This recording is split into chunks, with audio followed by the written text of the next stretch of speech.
what do you think would be the most important things to do to quickly get going in a new position?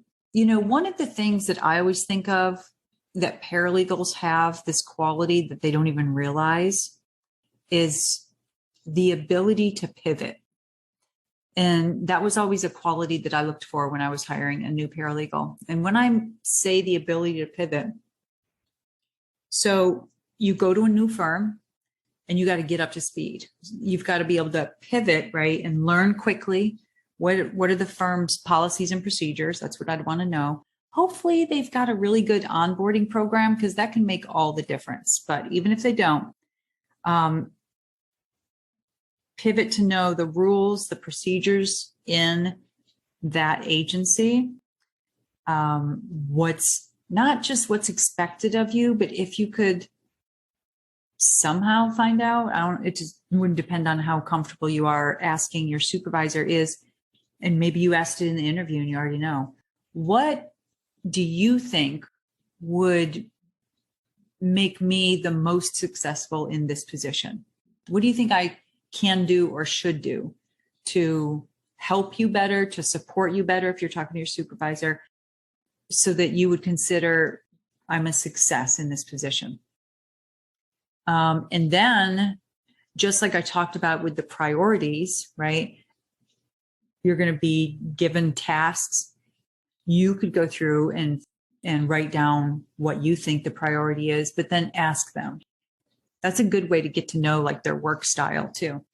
So that's the answer to that. But then the ability to pivot, think about it like this.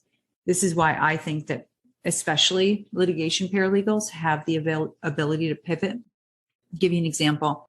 So my first position where I had all those trials and big hearings on, covenant not to compete in federal court and stuff is securities litigation. And I really liked that practice area. I liked it. It was fast paced. And then when I went to the bigger firm, at first I was doing antitrust and class actions. So big, huge, very active cases. And one of the cases that I was working on 8 to 10 hours a day, sometimes 12 hours a day, every single day for years, settled right in the middle of trial, essentially.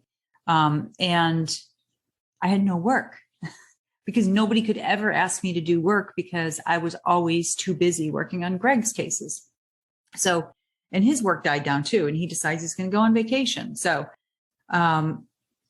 I put the feelers out and I got a case that was a construction litigation case.